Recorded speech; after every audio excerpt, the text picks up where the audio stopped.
Welcome to Conversations on Sex, Addiction, and Relationships. I am joined with my very dear friends and colleagues, Wendy Conquest, Tim Stein, and Dan Drake. And today we're talking about couples therapy in general, but getting a little more specific in couples therapy when betrayal has happened, whether via infidelity, sex addiction, or compulsive behavior. And our special guest today is Jake Porter from Daring Ventures, who is a man who wears many hats and is pretty awesome. And we're very excited to have him. But before we bring him on, let's kind of see what the gang is up to and thoughts going on about couples therapy. So what do you guys know of Jake, or questions you might have about couples therapy? Well, I'm really excited to have Jake on today. I find being a couples therapist myself with sex addiction and betrayal trauma, it's very, very challenging to find a couples therapist that can really understand and relate to the addict and what they're going through in their process, and also hold the partner's experience and have a lot of understanding and empathy for the partner. So I think it's a really unique set of strengths to have a really competent couples therapist. So I find that it's challenging to find that combination. How about you guys? I know for me, this kind of goes, we were talking before we started recording, and there's so many things that we could talk about with Jake. So I'm actually curious where this goes. I'm really curious to talk about kind of attachment-based work and how that shows up in couples therapy work. Also grief. I know I listened to a talk Jake gave years ago on grief and how that fits in the coupleship process. So I'm curious where we go and how that goes, and disclosure process. So we got a million ways we can go. I'm just curious where this conversation is going to go. Tim? Yeah, I'm with you, Wendy. I'm looking forward to the exploration about that balance between partner sensitivity and addict sensitivity. And, when do we lean which way? And how do you sort of like hold that balance when you're doing couples work and helping both people to find their way through and find their healing path? That's not always easy. And I know that Jake, has leaned very heavily into partner sensitivity, but he also does a lot of addict work. And I'm looking forward to that just general conversation about what does that balance between addict sensitivity and partner sensitivity look like, and how does it get implemented in counseling?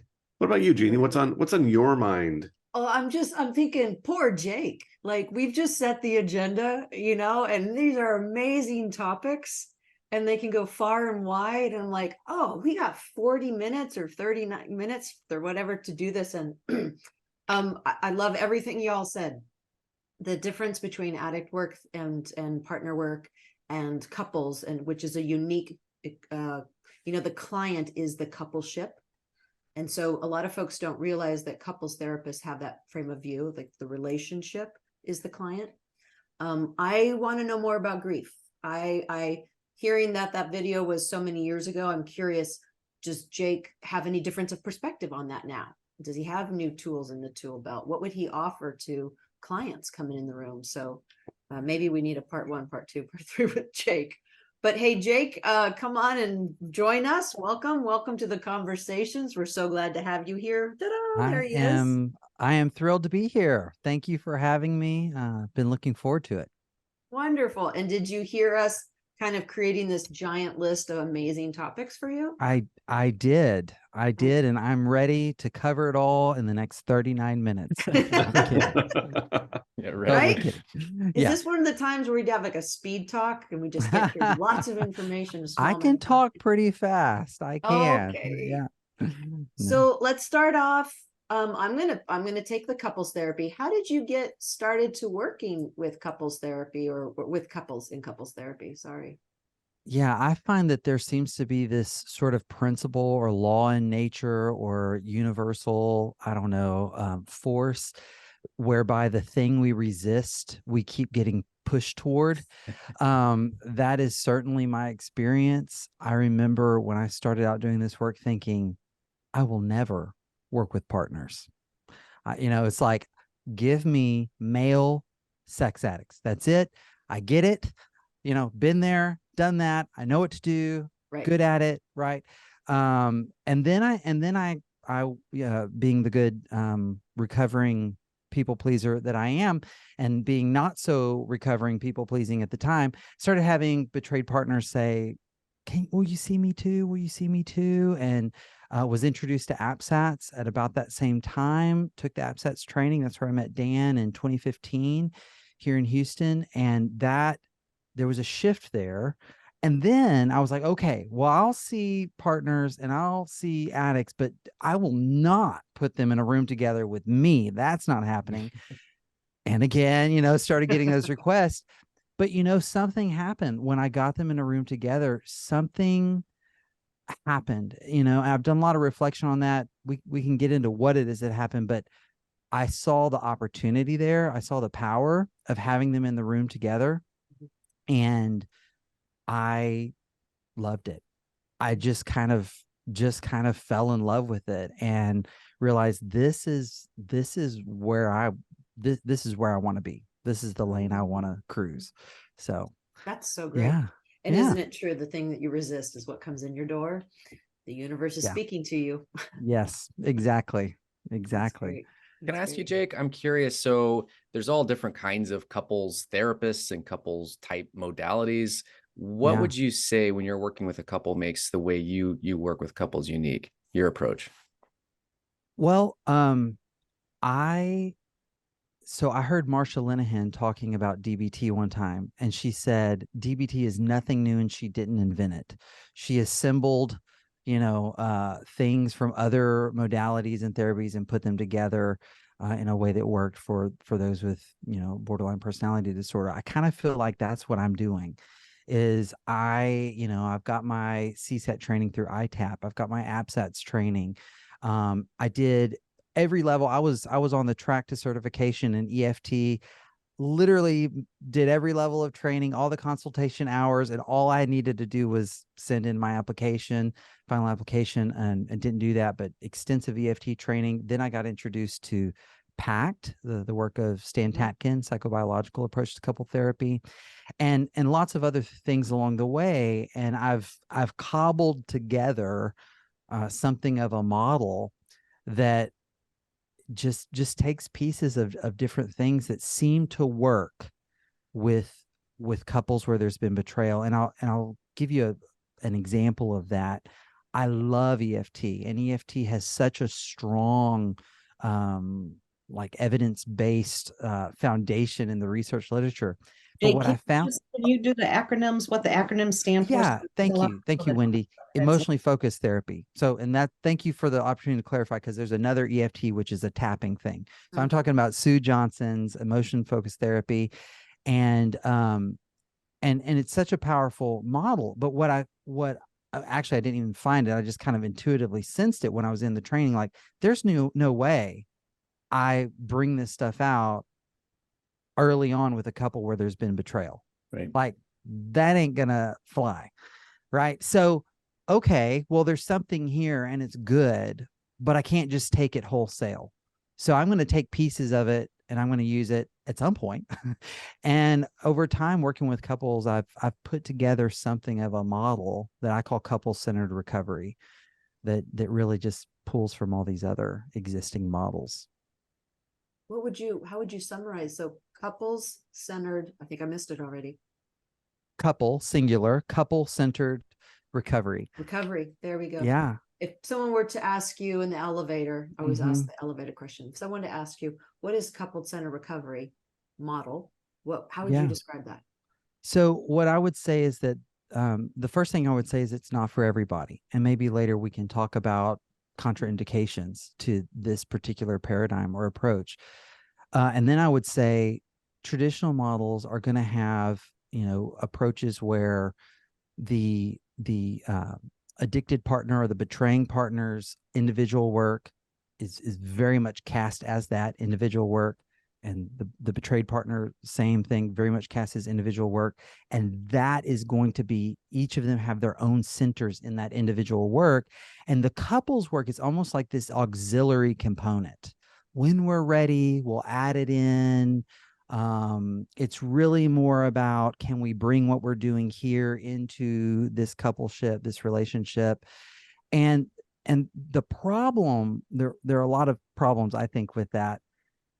The main one is that individual therapy is a greater predictor of divorce when there's marital distress and there's not also couple therapy. So what's happening there often is, the research shows, you take people who are in marital distress, you compare a group where one or both partners go to individual therapy with a group that does nothing. And the group that goes to individual therapy is more likely to end up divorced than the group that does nothing.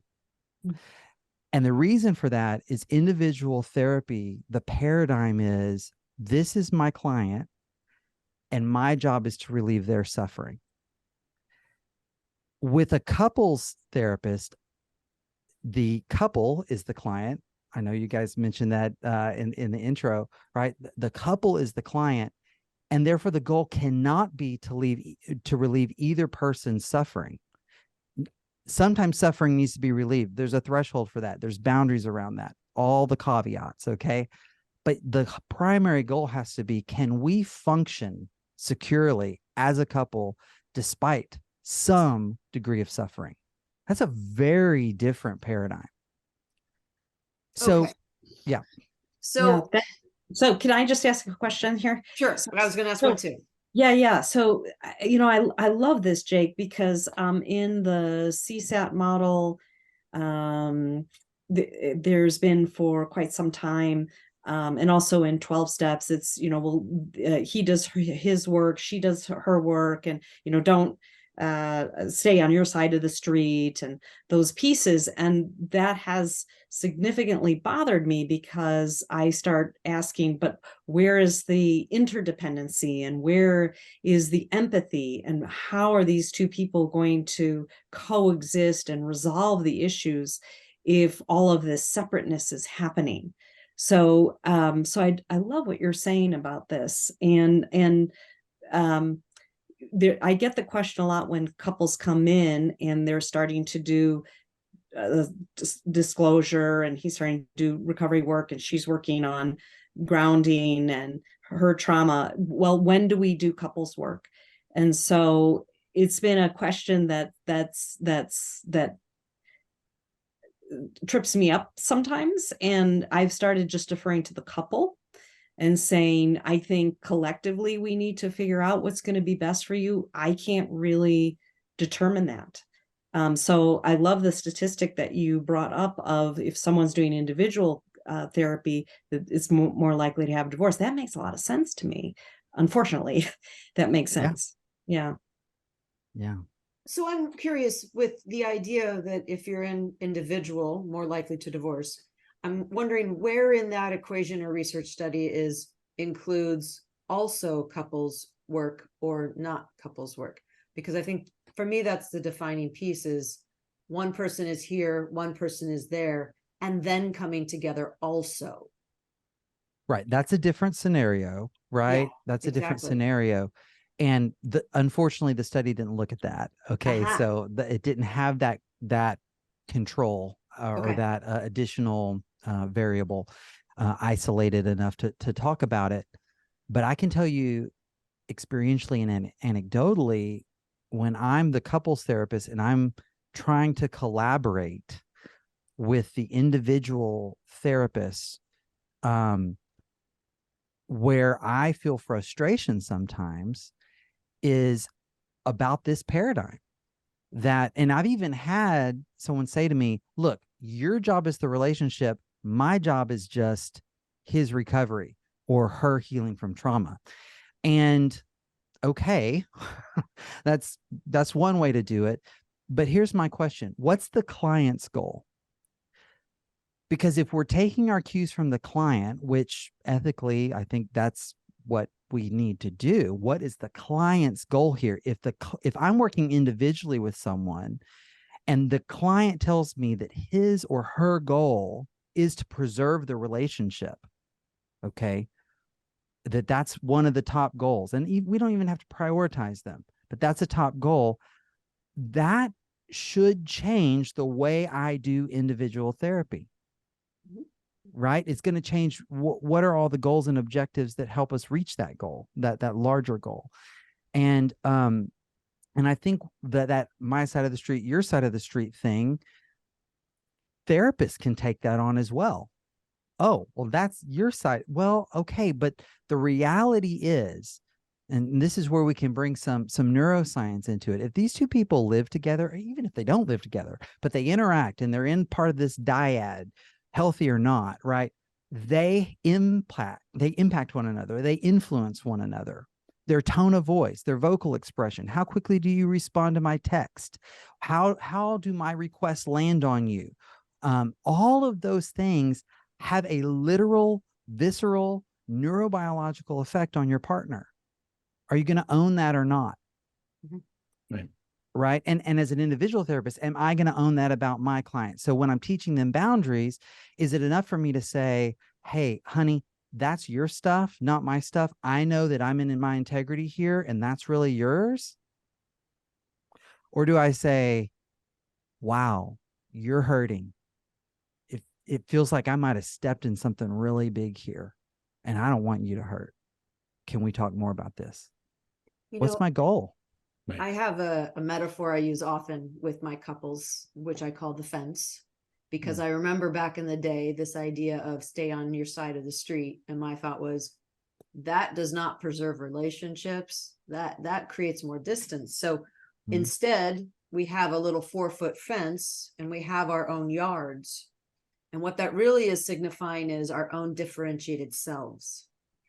But for your example, it's like I come to the fence, and what I'm doing and what you are doing, how do we work together? But we're still separate entities. But we're choosing by coming to the fence, we can have an exchange. And then if I need a little time, I go sit in my lounge chair to the side, and then I come back to the fence and have this discussion, but still keeping differentiated selves. So, I want to just say, like, and I heard John Leadham say this a number of years back. He used this phrase. He said, I don't know much about geometry, but what I do know is parallel lines never intersect. Ooh, like it. And I've drop. seen that. And to your point, Jake, I think, right, like the old model was, and there is work to be done, right? I can heal, recovery work for the addict. They do need to focus on the recovery work. The partner maybe does have betrayal and trauma as a result, so that there's healing, individual healing. But I can't emphasize how working as a team and collaboratively, how significant that is. And yet most of us, I wasn't trained in a model where you may have 3 therapists working together collaboratively. I didn't, as systems focused as I was in training, I wasn't prepared for this. So the traditional, and I think I can't emphasize how important that is, because most therapists, we were trained like work with my client, in my little isolated silo over here. But this is a really big deal. And I think what you're saying is so helpful for this couple to heal. So I really appreciate that approach. Yeah. And I think, this, I like the fence, and I appreciate the parallel lines thing. That's so good. I'm going to steal that. I'll give John credit for it. It's so good. And I think part of the problem is that, again, in more traditional approaches, there are these sort of 2 visions of relationship. And one is this like total enmeshment or codependency, lack of differentiation, individuation, right? They're like you exist for me, or I exist for you, even if they don't say it outright, like implicitly, that's sort of the dynamic going on. And we would all agree, like, that is not healthy. And traditional recovery is really good at helping people grow out of that and individuate, differentiate, right?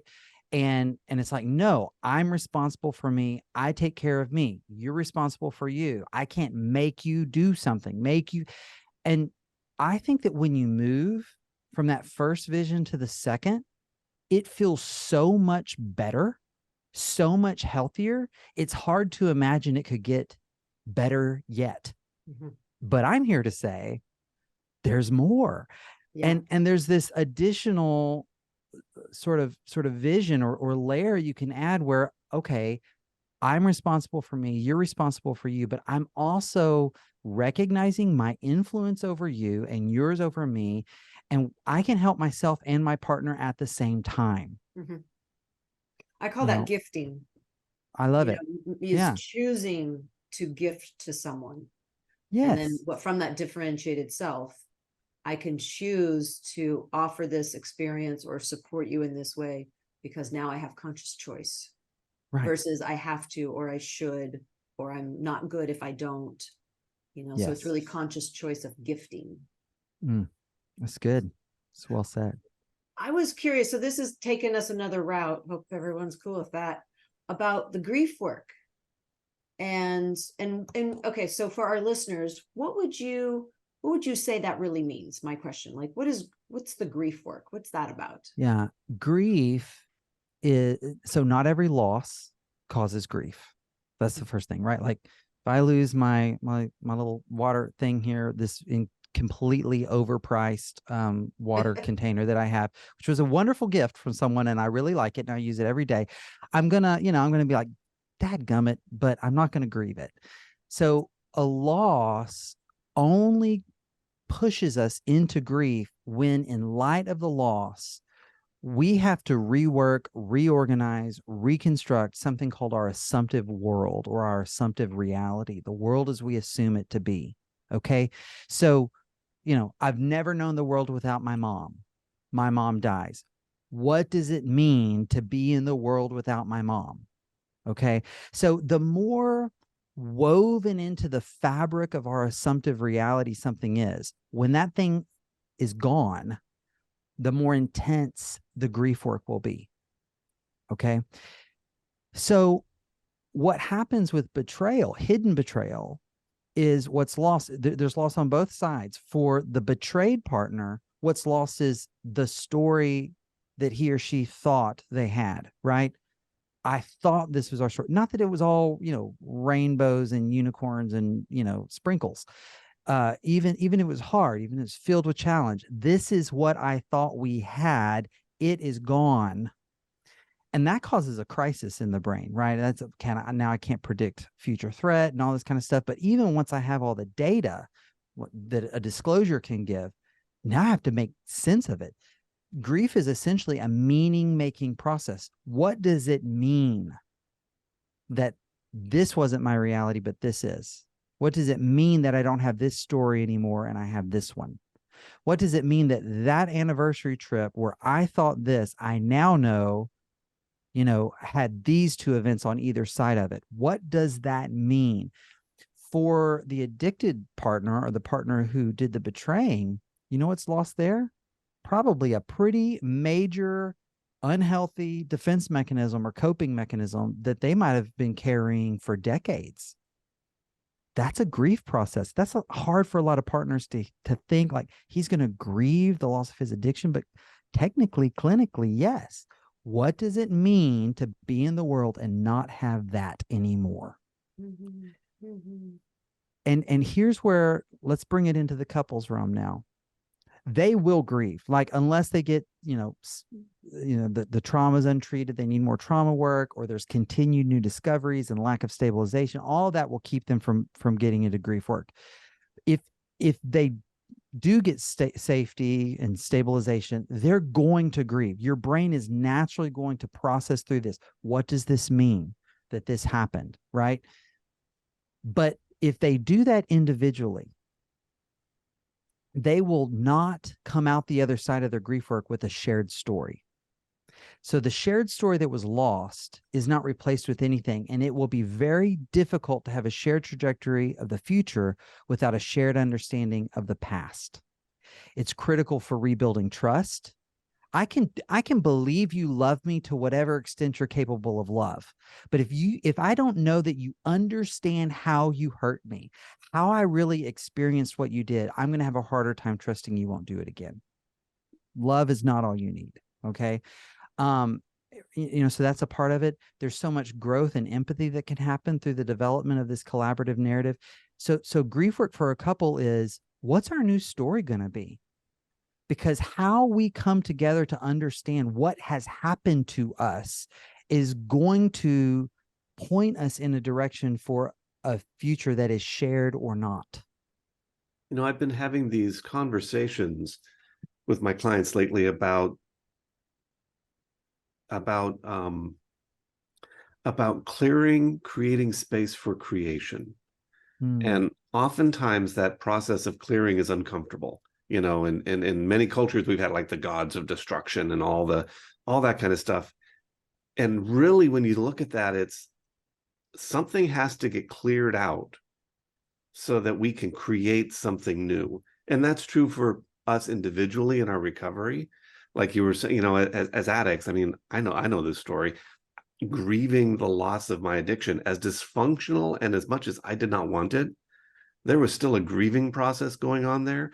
I remember a point in my own recovery of realizing that I was going to have to be known, and that terrified me. And it meant I had to let go of the persona I had created so that who I really was could step forward. I know that partners go through that same thing on their side.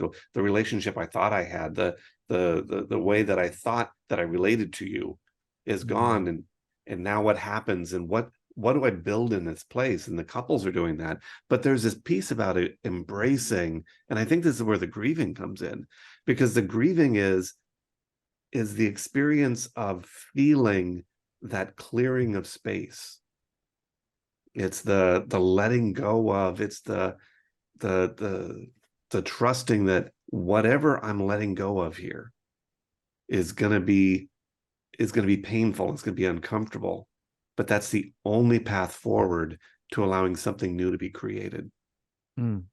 I think you're exactly right. That's so well said. You know, I'll say to my clients, you can't have spring without wintertime. Right? You can't have resurrection without death. I mean, there's 100 metaphors for this that we can speak.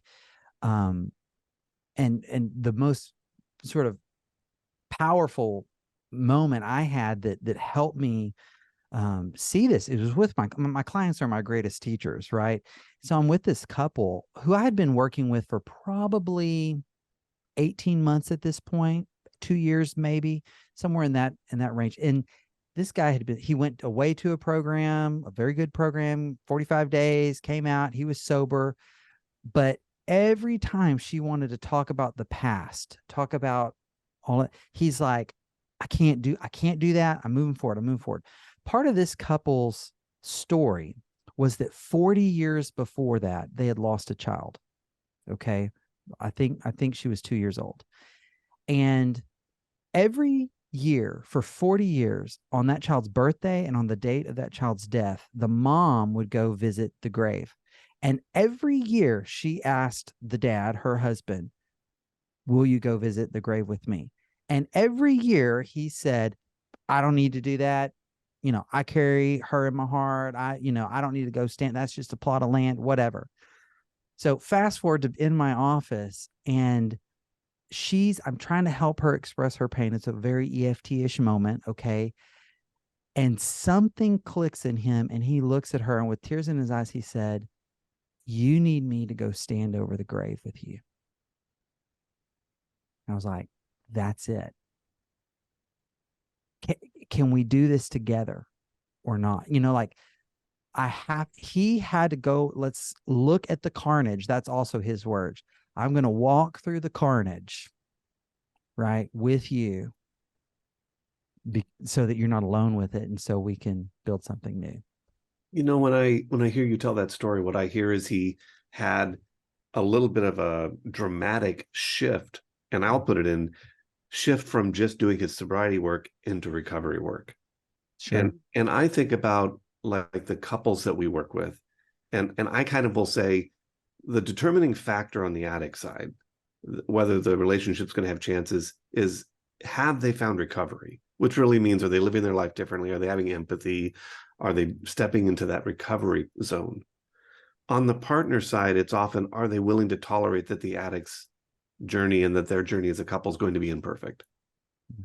I'm curious for you, are there you know, like Gottman has his famous 4 horsemen and all that. Are there issues or dynamics that come up for you that either signal a couple has a really good chance of making their way through, or that are there dynamics that come up that sort of like for you are sort of like, hey, warning, beware, if this doesn't get addressed, there's problems on the horizon? Yeah. Yeah. The very first thing that comes up for me when I hear you ask that question, Tim, is around honesty. Mhm. Rigorous, radical honesty. Scott Peck, you know, the road less traveled, he has a quote in there: mental health is a commitment to reality at all cost. Yeah. Although I feel the And need to hop in and say, yeah, there's a difference between rigorous radical honesty and brutal brutal. honesty. Two very Absolutely. different concepts. Yes. Totally 100%. And that is an important clarification. But it is a path that can and must be navigated and cut, right, between that brutality and that radical rigorousness in the honesty. Because yes, continued deception, lies is going to destabilize the betrayed partner. It is going to inhibit the healing of the relationship. But really, to me, the saddest effect is what it has on the effect it has on the addict, or even the recovering addict. I'm doing air quotes here if you're just listening, right? Who can't quite fully embrace honesty, not just technical honesty, not a compartmentalized honesty. And that effect is they are self-deceived. They do not have an accurate autobiography of themselves. And without that, they cannot progress and develop as a human being in those healthy ways that lead to flourishing. It's just not going to happen. I love that, Jake. I do too. Love that. I love do that, too. Jake. So Got a lot of stuff like in my head with the certain clients. I was like, they haven't gotten rigorously honest with themselves. Yeah. So therefore, they're coming from a defended place. Oh yeah. They're trying, they're trying, for example, expressing of empathy. They're trying, but because they haven't really acknowledged to their self what is their real deal and what is their truth and the truth, how can I be honest with others when I haven't been honest with myself? Yeah. They're Really trying to poor work. operate from a false reality. Yeah, exactly. It's not going to work. Exactly. Jake, Yeah. did you say that includes getting I won't use brutal names, but becoming very honest with their family of origin, the family they grew up in, the traumas that they had when they were young? Yes, absolutely. Absolutely. And it takes courage to look at those things. It takes humility to look at those things. This kind of work requires an outside voice, right? Like, I cannot do this in a closet. I have to have someone who can see my blind spots, and then I have to listen to those people and listen to their input. Not that that's inerrant, right? The input of others, but I have to have that. And so, doing that work, let's take family of origin work as an example. Let me intervene go ahead. just for a moment before you go there, because I just want a clarification for the listeners. Well, first of all, welcome. You're listening to Conversations on Sex Addiction and Relationships. Here we are today with Jake Porter. But I want to get back to the way Wendy phrased that, getting honest with the family. I think some people are going to hear that and go, oh, I need to go share this all with my family. And that's actually not what we're talking about. I mean, if you choose to do that, be very thoughtful, careful, work with your professionals to do that. We're talking about getting honest and clear about what was your family experience, what was dynamically happening, were there over involvement, under involvement, rigid, no boundary, getting honest with your experience, not let's call up dad or whomever and tell them all the ways that I think they've harmed me. Just clarification, right? Okay. Yeah. No, Okay. that's great. Okay. Yeah. Back to family of origin. Right. And so if I if I'm like submerged in these patterns from early on, they feel normal to me, right? I don't even notice them. It's like a fish in water, right? What's water? Yeah. It's like, okay. We don't know those things. Well, now I'm limiting myself. I'm trapping myself. I am basically like building my own cell. Okay. I'm not making myself open to growth and expansion of my self-knowledge and my development and my flourishing. I'm saying this far and no further. And to do that, to go further is a vulnerable thing. And it takes humility and it takes courage. And it takes other people, who can say, well, you don't want to go that way because that way leads to this, or have you thought about that, taking that track or whatever. So, that's my first answer to your question, Tim, is honesty, total honesty. And that makes complete sense on the addict side. Is there anything on the partner side that gives you great hope or gives you concern? Yeah, there are a lot of ways to say this, I think, but and I try to be super gentle in my words here because I want to advocate for the understanding that so many of the reactions that betrayed partners have are rooted in their fear, in a very natural threat response to the trauma of the betrayal that they've discovered. The piece that I see makes the difference is, will this partner own that though she did not cause any of this, only she can do her work of healing? Yeah. Right? He can't heal her. Now, he can create an environment that is conducive to healing, and should. I think that's part of the justice element of this, which is huge. But he can't heal her, and her therapist can't heal her, or her coach, or or the podcast, or and if someone is well, I don't want to say overly, that there was judgment coming out there. We know that there's a such thing as spiritual bypass, right? Where people just want God to do the healing work in them. If a betrayed partner can't get to a place eventually, I'm not having this conversation in the first session, right? But eventually of saying, okay, only I can take these steps toward my own healing. And I don't like I don't like the choices I have right now, but I'm not going to let me not liking the choices I have keep me from making choices, because the way I get to better choices is by exercising the choices I do have now. Right? So the idea of being stuck, that kind of thing, like if they've got to move around past that, they got to move through that and say, I'm going to make the choices I can make to do my healing work. No, can I ask you an impossible question as we're getting close to wrapping up, Jake? I love impossible questions as we're getting close to wrapping up.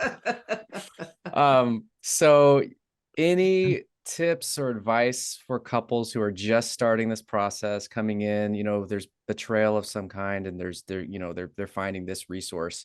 Any tips for them that are brand new, and or someone who may be further along who feels like there's something missing, I need something. Anything you would say to folks in those areas? Sure.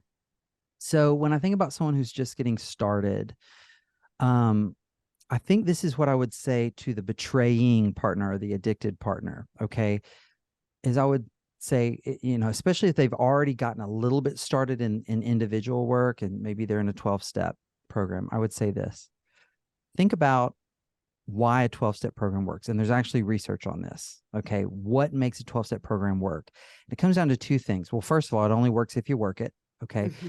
So what does it mean to work it? Two things. Number one, they get completely honest, whether it's with a sponsor or a home group or, their core 5 or what, there's a lot of ways to talk about it, right? They get completely honest. They're real with someone.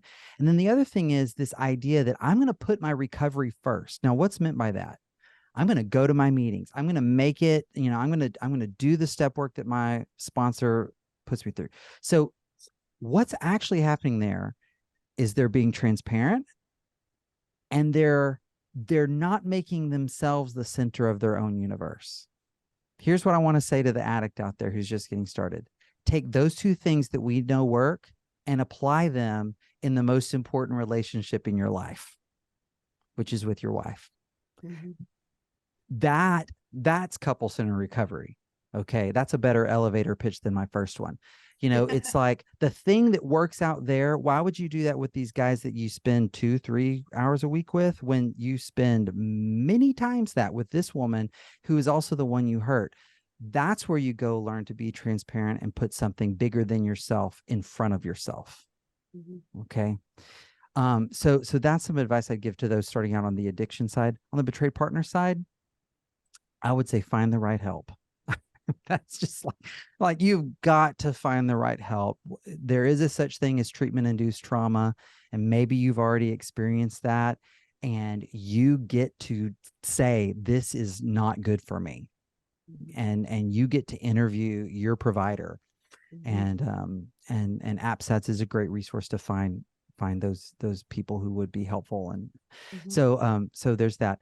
As far as someone further down the road, Dan, maybe they feel like something's missing.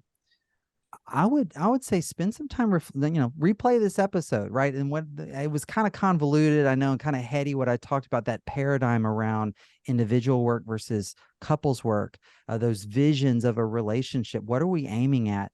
Replay that, think through that, have conversations with your partner about that, right? Like, are we on the same page about what we want here? What we're aiming toward? What is our philosophy? How has our treatment been approached? From what paradigm?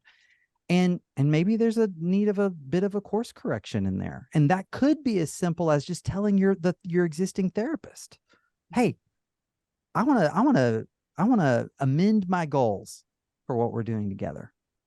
It could be that simple. It could be finding different support or additional support, but that's what I'd encourage you to do. So I'm going to continue the wrap up here, Jake. When so often folks who come onto the podcast have a book or podcast or something, and I'm like, is there a book in the works? Oh gosh, now you're going to put me on the hook. So okay, I do have a book. Maybe someday. I've started a book. My goal is to finish it by the end of the year. So I'm working on that. All Both, right. actually 2 books. I'll be real with you. One is a children's book that has nothing to do with sex addiction or betrayal trauma, but that's great. Attachment theory and affect regulation. That's excellent. Yeah. Okay, so 2 books in the works, maybe finishing the end of this year. 2024 is a possibility. And podcasts, you are the host for the AppSats podcast. And where could they find the AppSats podcast? They can find that pretty much on any listening platform, Spotify, Apple Podcast. Just look for, you can go to the AppSats homepage, appsats.org, and there's a link there. It's called Betrayal Recovery Radio. Thank you.